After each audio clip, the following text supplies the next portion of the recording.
brought to you by Fizz Sticks. This was brought to you by Fizz Sticks.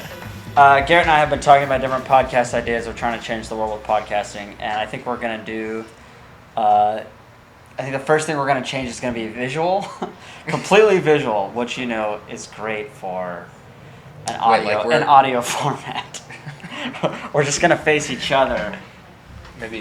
Look right. And if we could be like Alfred Hitchcock silhouettes. I don't get that reference. Oh.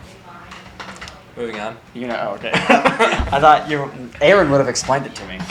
Well, that's a difference between. Yeah, right. Anyway, okay. So part of the reason that it's Garrett is because we live in California now. We, as in me and my family. We all live in California, which is so sick.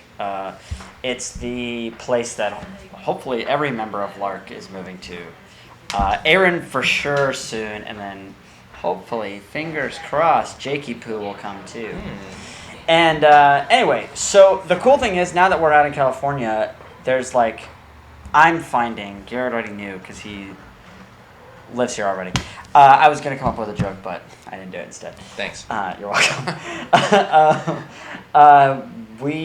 There's so much to do and so much to see here now and so many amazing people. All these super sick Instagram musicians, and I mean they're not just Instagram musicians, but you know what I'm saying, people that I discovered through Instagram and have kept up with through Instagram. I can it's the only platform that they matter. yeah.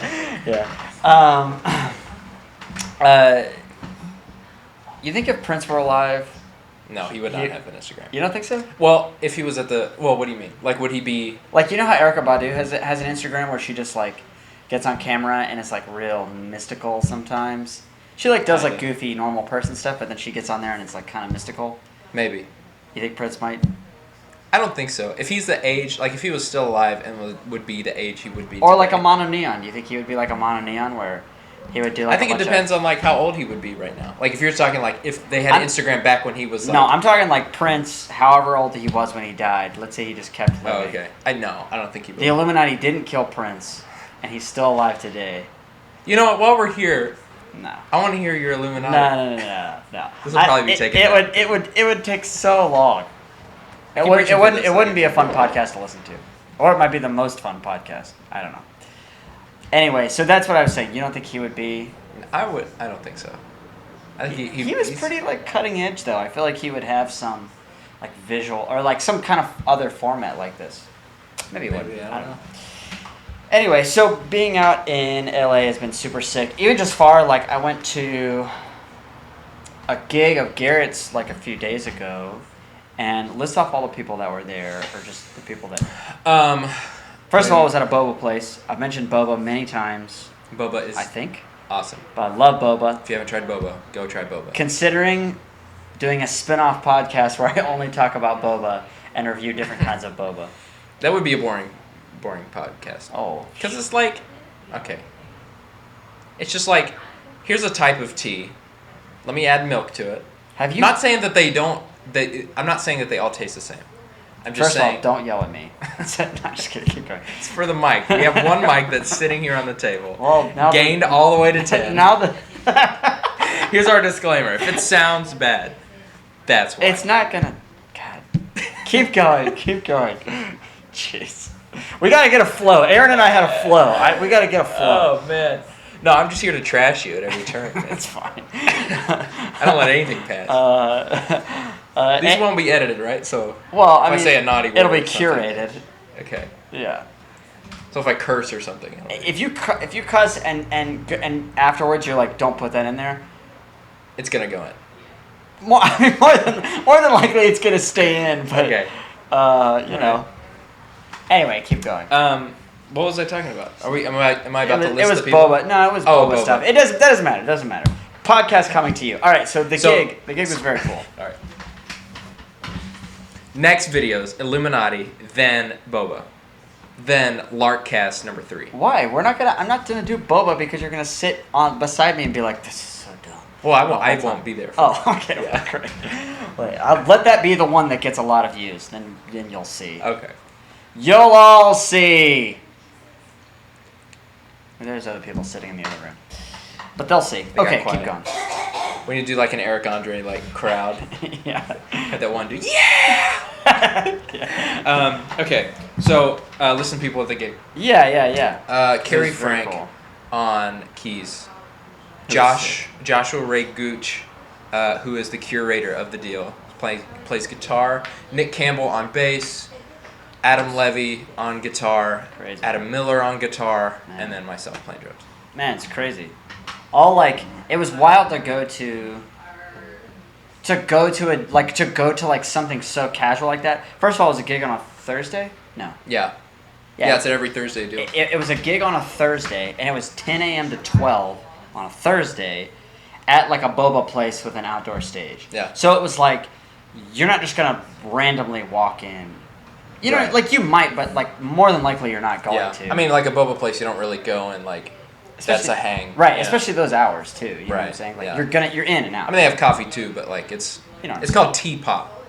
Place is called Teapot. Yeah, plug for the place because Yeah. it's sick. I mean, It's places awesome. that are doing stuff like that Yeah. should get shout outs. So T-Pop for sure. Check it Yeah. out. It's cool to be able to live in a town to go to a place and to show up and everybody on stage is just like killer.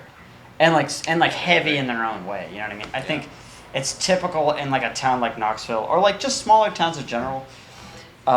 Where like there are obviously great musicians, but normally you'll go to one of those things, and first of all, it'll be at like it definitely won't be at a boba place. Yeah. You know what I mean? If you go to like some coffee shop, like maybe it'll be like one of the musicians is like, oh sick, like this Yeah. guy. You only go to see like one guy, but this was like Garrett, or no, Hannah actually saw the gig on Facebook and was like, oh, Garrett's got a gig on the 4th, we should go to it. And I read the names and was like, whoa, you know what I mean? Yeah. It was like. It's crazy, man. Something special about all those dudes coming together to do something like that. Even at like, I'm not discrediting the place, but even at a place like that. Yeah. That's not a performance hall or whatever. Yeah. You know? And also I mean, I got to talk at length for this whole thing just because it was such a different atmosphere than what I was used to. But like, the crowd was, I mean, it was all musicians, but I've been to plenty of gigs of all musicians and half of the people there still like talk. The whole time. Not that that's bad, but you know what I mean? Yeah. Like they're just chilling there, which is fine. Everybody was there to listen. Yeah, it was like my baby was with us and she was like the loud, like you could hear her above everything because she was the only one making noise. Yeah. Which was really cool. You really do something about that. Yeah, I'll Make sure you talk to her. I'll talk to her. Yeah. I'll let her know. I'll be like, hey, you're so nice and sweet, but That needs to stop. needs to stop. Anyway, but but so the jam was that jam or that gig, it wasn't a jam. That gig was super cool. And, That was a jam. Yeah, I guess it was. How do you define jam? I think of jam as like other people sitting in. Like we were jamming. The whole idea of the thing is come together and improvise. Right, like you guys didn't play tunes. I got Right. you. I got you. Yeah, I guess in that sense it was a jam, but it was very cool. So would you say is that like typical of gigs that you go to in LA? Like most of the people on stage are like super sick, or like maybe the audiences are really attentive, or I don't know. I guess every room is different. So, at least the places I have been to. Yeah, I mean. Yeah, all the places I don't know. I think there's so I've been to a very similar vibe to that. It's more of like a more like jazz heavy, but it was like a Knoxville thing. yeah. It was like a. Not saying that people don't listen in Knoxville, but just like it was just a hang where people, I trust Knoxville It was all the like time. it was like Barley's, where like Yeah, people yeah, go and Barley's is a large bar, like 2-story bar, and restaurant, pizzeria place in Knoxville, and in Maryville, and Knoxville has bands downstairs, but it's just like a hang and like they have a built-in crowd, the people that'll be there. Yeah. People are just hanging out there to drink or eat or Yeah. whatever. And then people are just like wailing, playing tunes on the stage. Yeah. Where am I going with this? I don't know, What are we just talking about? Just talking. Can't remember what the question was. Garrett, thanks for listening. Yeah. But Garrett and I have kind of like have been having an ongoing conversation about like what makes it so different over here, not even just like California and Tennessee, but like West Coast and East Coast. Yeah. Because that, like, I was making comments to him and Hannah when we were listening, like, I was thinking, like, if this was happening on the East Coast, it would be totally different. Sure. Like, I don't know, like, everybody... You mean like playing style? Yeah, like playing style and just like the flow of each thing, you know what I mean? Right. Like, I think definitely language is different on the East Coast. For sure, yeah. I think it's like become, I mean, you know, at time there was a specific, you had West Coast jazz and East Coast jazz. You know, you had like LA and New York styles of playing. Yeah. And I think with the internet and then now that jazz is in school everywhere, it just like, you know, it meshes more. Yeah. But you can still tell there's a difference. You know, Yeah. like there's a lot of guitar players out here that that can do R&B stuff really well. Do like the pop type of guitar playing. And then you go home for us, which is if you go back to the South, everybody can chicken pick, you know, like that's the thing. Yeah. That's like having chops is different. Yeah. It's a different chop thing to have. It's wild. Which, and I don't know, that kind of blows me away because like when Hannah and I lived in Nashville, I remember before we moved to Nashville, we had this moment where I looked at Hannah and I was like, crap, what if I hate it? Yeah. You know what I was like, what if I hate the way everybody plays? What if I hate, you know, all that stuff? And basically my way around that was like, all right, I'm just going to go, we're going to move there and I'm going to like take all of my current creative, you know, my current tastes about tone, like creativity, songwriting, and just like set them aside because we knew we were only going to be there for like eight or 9 months. So I was just going to set them aside, and I was just going to kind of like bask in the Nashville thing. Right. Which was good. That ended up being really good for me. You know what I mean? It's kind of like being in school, right? It's like you go there and you're just like, you know, I'm just gonna do what all my teachers say. You know what I'm saying? And I think there's something really positive about that. It's something that well, I think that's the best way to learn because otherwise, you know, you're spending all that money to either live in a big city or go to school. Yeah. You know, and if you're going to be stuck up and not be able to take other influences, like, then you're not going to learn. Yeah. And figure out what you like and what you don't like. Right. And even though you practice things that you don't like, you know it's going to help things that you do like. You know what I mean? Yeah, I think so. So it's like just be open to those things. So when you moved to LA, where I was going to with that was, now that I'm here, my approach is going to be a lot different than when I moved to Nashville because I'm a much more mature musician and I have a much more like it's my creative vision for myself is way clearer. Yeah. But it's cool to hear like music at a high level in a bunch of different voices in LA. That's what's different to me. Yeah. That's been my experience so far from LA, from Knoxville, is that, or just East Coast, or just like Southeast in general, is that like everybody who's good is kind of like the same, or you know, like they're coloring with the same crayons. You know what I mean? Yeah. Like, but then over here it's like it's drastically. I mean, everybody on that. If we're specifically talking about that gig, everybody on that gig had their own special. Oh, totally. Thing, you know what I mean? It was very much a very well crafted voice that they have come to put together for themselves. Yeah, just, which takes a lot of time. Totally, yeah. And so it's impressive to see all that on one stage. Where do you think you are in that process of finding my voice? Yeah, I don't know. I never really thought of like I need to find my sound. I get inspired by sounds and I let those kind of guide me. You know, or if I don't have, if there's a situation like the other day, you know, when we're switching, I guess, you know, switching things stylistically, but I can't switch equipment or tuning or anything in the moment. Which Garrett is really big into. What? Not every musician is. That's why I bring it up. It's like switching equipment to fit a situation. Oh, sure. You know what I mean? Yeah. Is that a drummer thing or is that a you thing?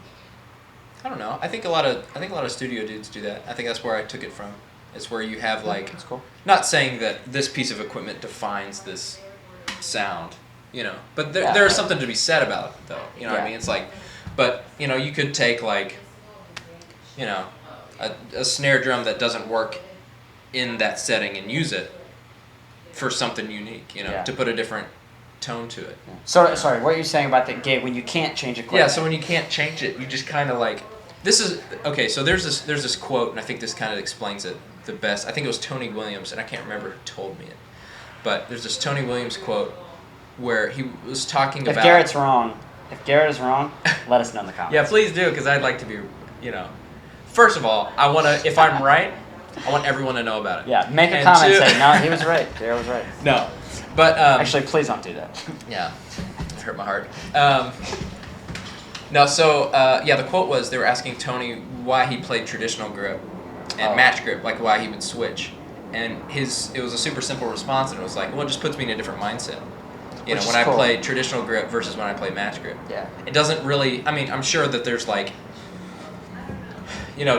different ways that you're playing it that will make it sound slightly different, but it's what's more important is the mindset, because it puts you in a different space. Yeah. Which is most important. And then when you're in that space, you can create in that, even if you don't have the correct sounds or whatever. That's the most important thing that I think is intent.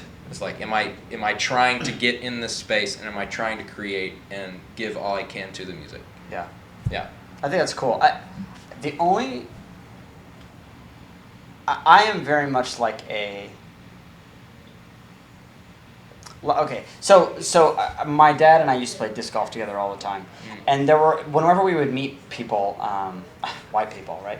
But whenever we would meet people out when we were playing, there was always two types of people. There would be some people that would have like 4 or 5 discs, and they would throw.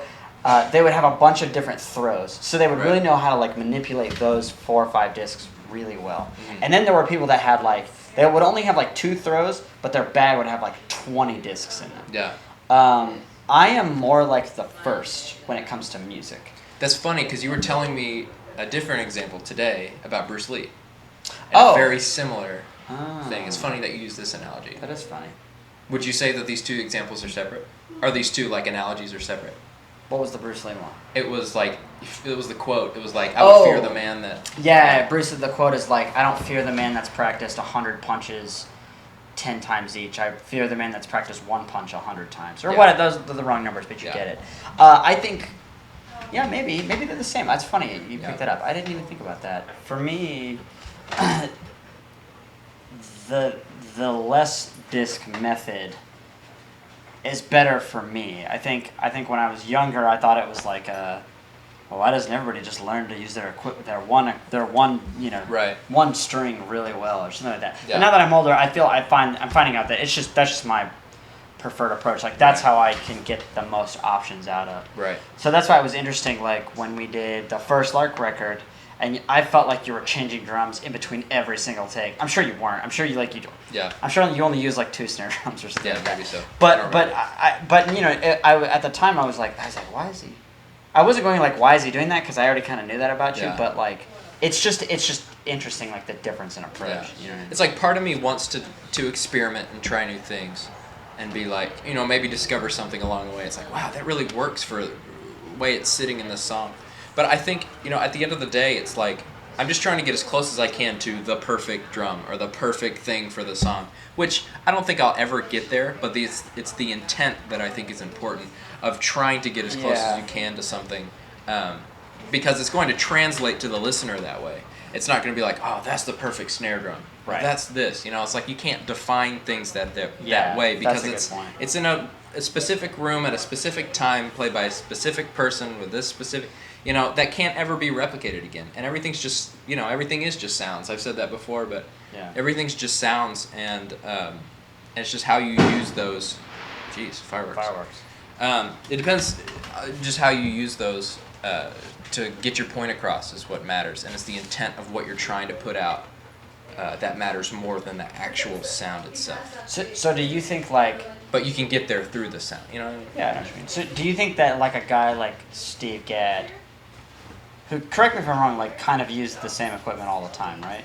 He kind of he has like his, like, you'd be like, that's Steve Gadd. Yeah. Always. Right. So do you think, do you think that was appropriate for the time, or do you think that like, well, if he had more money, he would have played more drum sets? No, he had plenty of money. Oh, okay. Well, never mind then. Plenty of money. Yeah. So then... I don't know, I think it's just maybe just a different approach to playing back then. I don't know. I didn't live in it, so I don't really Sure. know like what was Yeah. happening during the time. But what it seems like to me is that how to say this. I don't know. It was just like a. Okay, so I kind of view the '80s as like a lot of pop stars. They use like jazz dudes on their record. You know, Right. like Sting used like tons of jazz dudes all the time. Who are the top jazz dudes? I want to play with them. You know.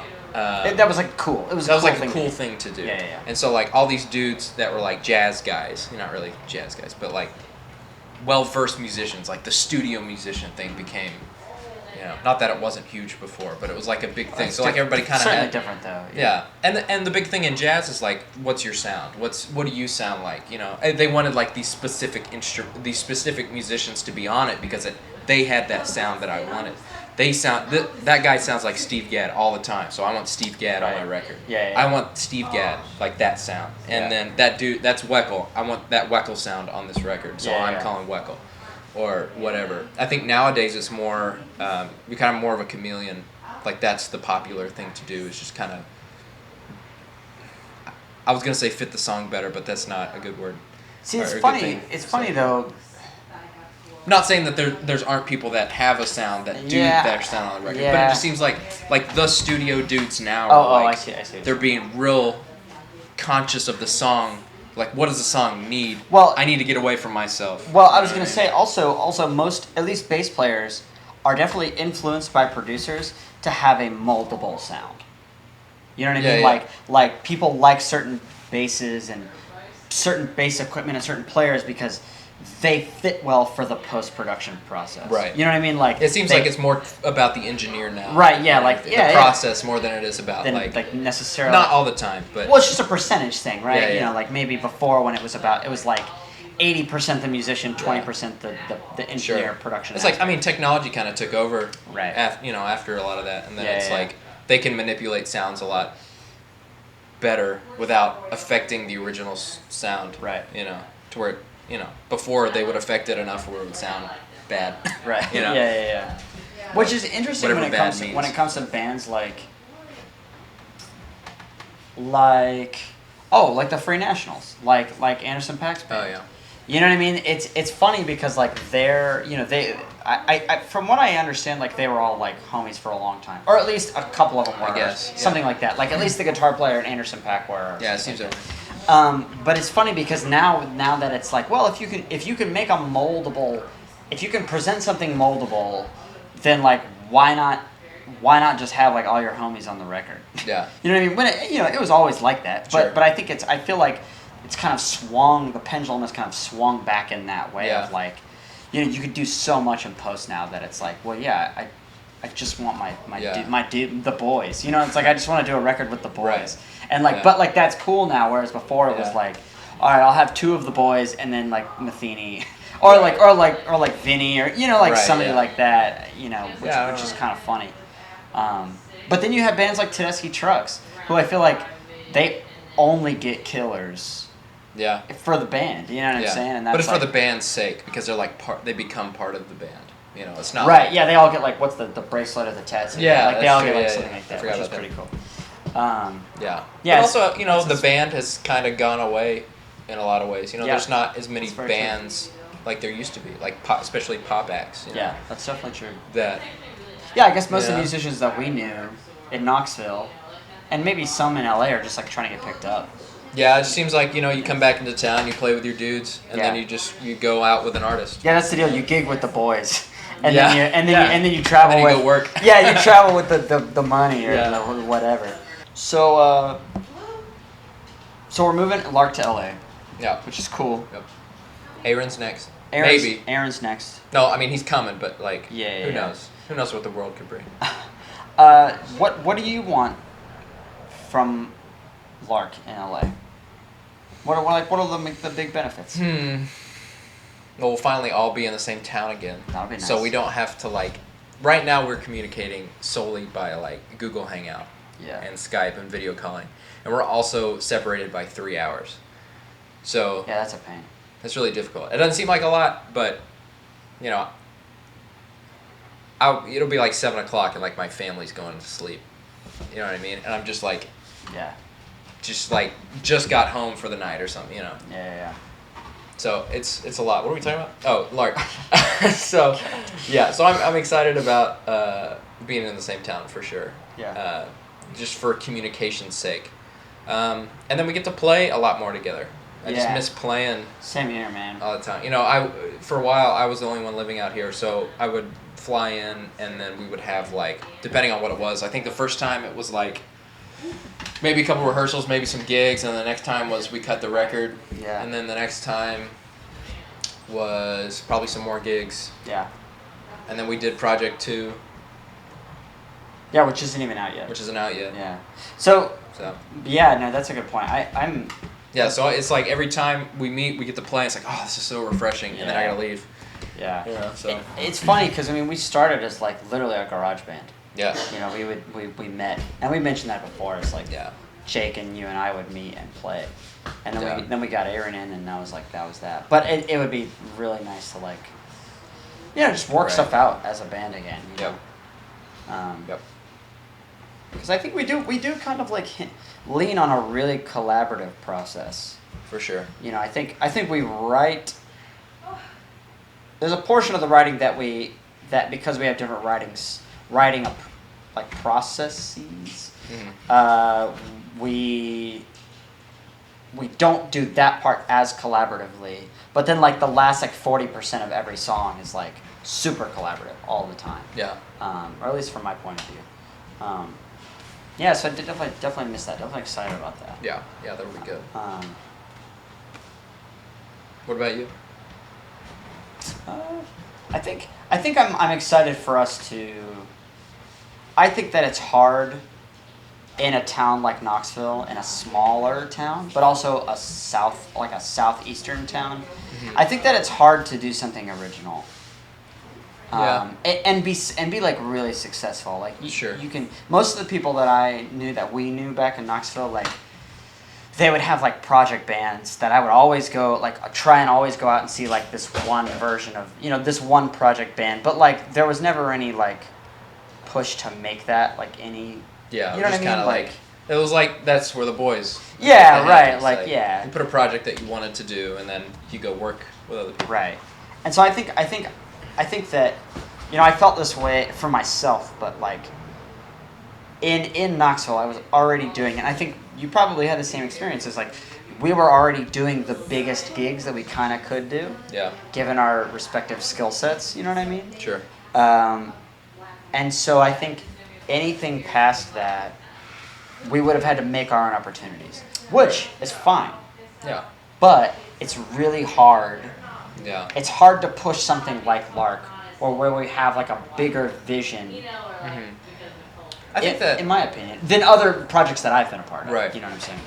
I think it's just a matter of just getting out of the town, even if it is a big town. You know what I mean? Even LA, it's we could play in LA a lot, but I don't think that's gonna That's not really what I'm talking about. I just mean when people heard Lark in Knoxville, they were like, "What is this brand new thing?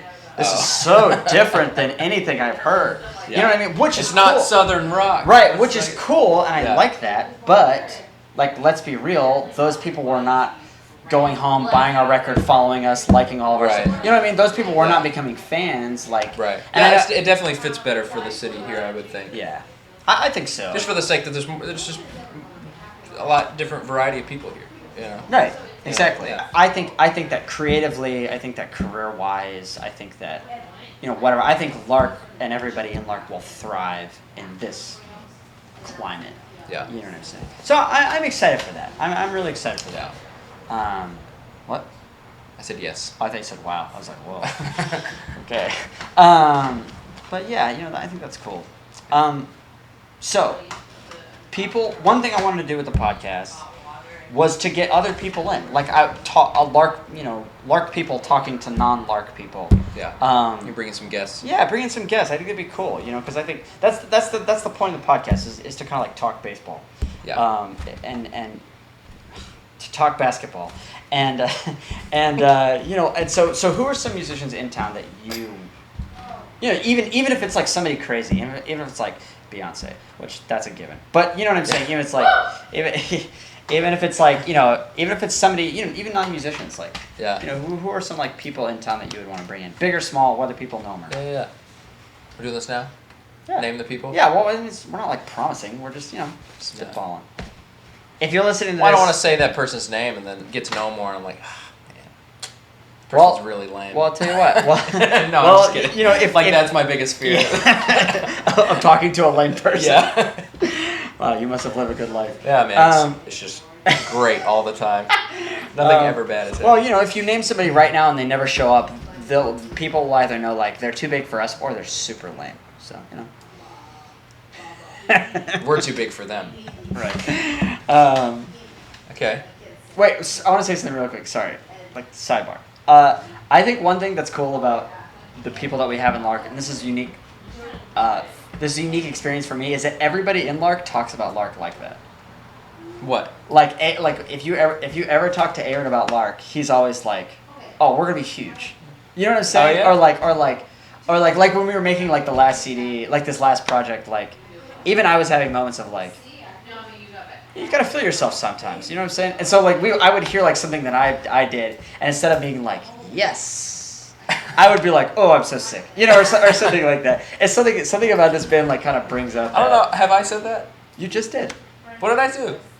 You said you said oh, that we're was, too big for them. No, I was commenting off of your. Oh, because that's what you said. You said either they're too big for us. It doesn't matter. The point. Or the other side, I see what which equals to we're too big. I got you. My other side was they're super lame. Yeah. But I think it's cool, and I actually think that to do anything like entrepreneurial, I think I said that word right. If I didn't, leave in the comments. But I think when you do anything like that, and you're kind of like cutting your own path. Yeah. And I think some people would listen to us and be like, "You guys aren't anything new," which is fine. Just wait. But I think you kind of have to have that attitude. You kind of have to have that like what is the Dave Chappelle thing? He said like he was just talking about himself as a comedian, and he was like, I'm too good at this. And he was like every night before I go on stage, I have this moment where I go, I'm sure this will go well.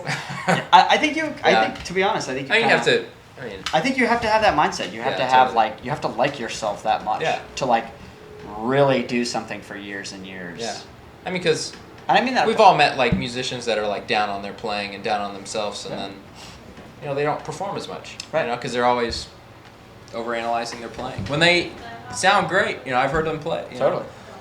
So yeah, there's something to be said to be aware of where you are. I remember I was like in high school or whatever. I was talking to my dad. My dad's a professional trumpet player.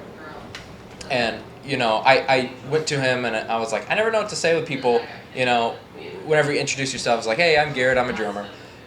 And then they're like, oh, cool, you play drums, that's awesome. It's like, so are you good? People ask that question, and then you got to, like, play it off modestly or whatever. Yeah. And my dad was like, well, you kind of get to a certain point where it's like, he goes, it was really funny the way he did it. He went, yeah.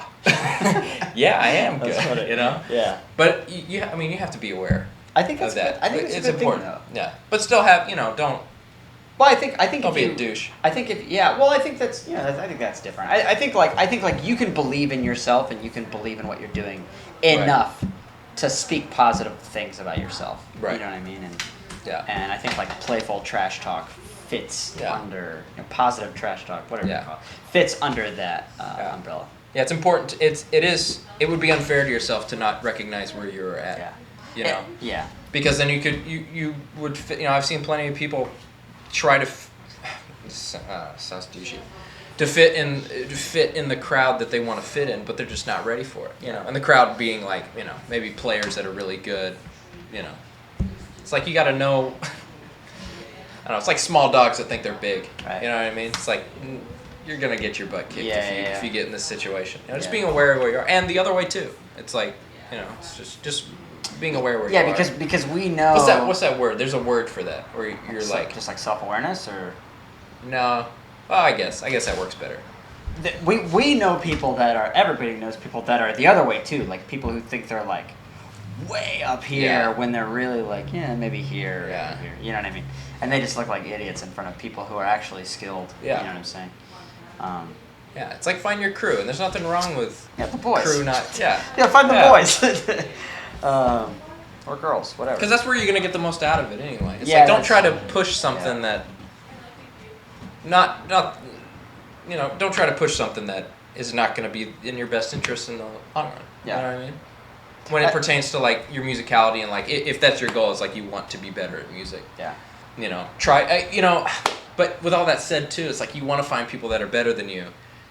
Well, that's to play that's with. different, You right? find you kind of work your way up. That's different though. I think that's different than like trying to assert yourself socially into a situation because you think you belong there. Right. Yeah. That's Okay. very different. Yeah. Okay. Anyway, so that was a sidebar. Well, I think it's cool that everybody in Lark has that much confidence in Lark. I think that's very cool. Yeah. Okay. Anyway, so people you want to have on the show, people you would like to have on. Honestly, all those dudes from the Jam. What is that on your fridge? Oh, it's a bug. I mean, I knew it was a bug, but anyway, all of the people from the Jam would be really cool.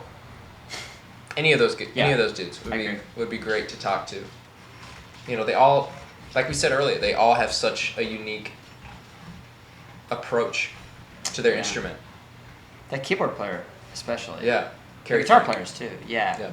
He was sick, man. I was really blown away by him. Yeah. They're just so cool. It's like, we had 3 guitarists on there, and it was like, every guitarist sounded drastically different. If I heard of a jam that had 3 guitars on stage, I would go, ugh. Like Guitar-mageddon. Yeah, right. Like I would be like, ugh. But I never felt like that. No. And they're so selective and so cool. intentional, which is like it's like such a big deal. Yeah. It's like they pick and choose their moments, and when they choose it, it's just every time it's just like just so good. Yeah. So sick. And it was cool They because listen. Big ears. That's so important. yeah, and I felt like none of them felt pressure from the other people to do something that was not Right. them. Like sometimes. Yeah, we were talking about this the other day of like, shoot, what was it? It was the. I don't know what. It was the. Dang it! How did we put it? It was like, I'm blanking. I don't know what you're talking about. Really? Yeah, Well, I really don't. start what you were just saying. Say what you were just saying again. And we're back. I was trying to make it like a smooth transition. Nope. That was me. Yeah, anyway, well, okay, so, any more people that you'd like to have on the podcast that you think would be cool? What? No. No, There's plenty of people. There's so many people out here that would be great to talk to about literally anything. Yeah. A lot of cool stuff. A lot of cool conversations that I've had. Yeah. Well, if anybody, like, watching has somebody that they want on that's in the LA area, or if you're in the LA area, you think you're an interesting enough person, at least as interesting I was just about to say. Yeah, at least as interesting as we are, which, Which is not that much. yeah, well, call it whatever that is. Then hit us up. We'd love to talk to people.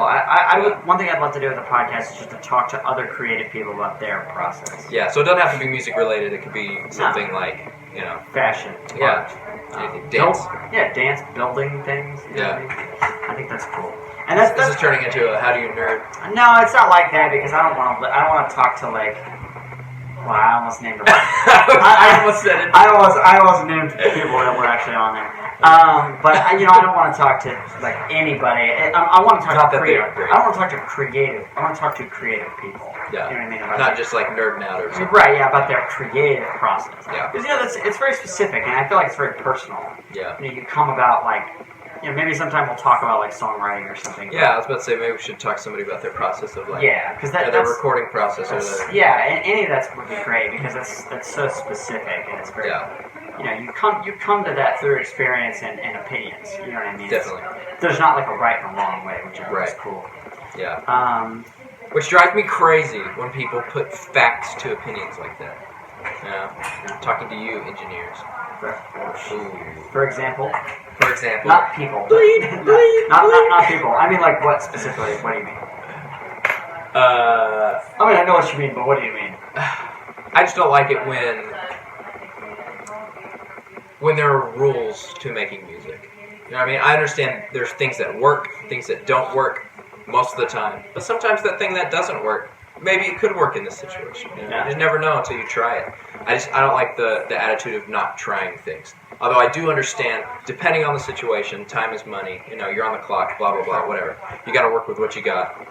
Insert any number of examples of to prove me wrong, but Please do that. in the comments below. Now, yeah, I don't like it when things are defined, when it's such an interpretive thing. It's like the listener, from listener to listener, it's going to affect them differently. In a negative or positive way. It's going to affect each person differently. And as long as you're true to your art and you're doing something with intent for the sake of the music, then I think that's the most important. Yeah. And not I think doing things something like of worth will come out. Yeah. And there's nothing, there's nothing against doing something because it works. But if that's your only reason behind it, then I don't think the intent is pure. Yeah.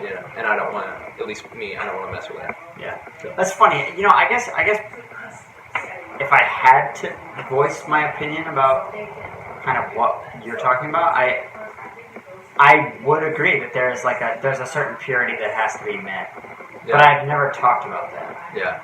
And I feel like a lot of musicians don't. It's like everybody's just like secretly trying to get there together, but nobody's saying like, is this really the purest form of what we're trying to do? And I was halfway joking when I said engineers, but like I think that has been in a lot of cases myself. That's where like I've run into that. Yeah. Because you'll meet like button pushers. You know what I mean? Like people who are like they're like the equipment first and the art form second. Right. I mean, and I've met and I understand kind of why. Maybe they in their experience they've only worked with inexperienced musicians that don't know how to. I mean, playing in the studio is a very different thing than playing a gig or playing out, somewhere. So, and also, if you only know one way to do something right, like to do something well, not one way to do something right, but if you only know one way to do something well, I understand. I mean, that's what we were talking about earlier, right? Yeah, you know what I mean. I understand that, but understand you're working with a group and be open to other things to come in and influence you. Yeah. And I guess what's different to what we were talking about earlier is we were talking about limiting yourself to a certain amount of tools to facilitate possibility. Right. You know what I mean? Whereas you're talking about like, when you're cutting off possibility, that's the thing that Yeah. Because then you're just cutting off inspiration and cutting off like. Yeah, I don't know. Yeah. It's just not a fun environment. It's not. I mean, that's what music is. It's fun. It's supposed to make you, make you dance, make you feel something. Yeah, I think and portray something from that. I mean, it's a medium. You're doing it to portray something. Yeah, absolutely. Yeah, I think that I said before on something that I feel like one of your strengths is like kind of like the instance of a song,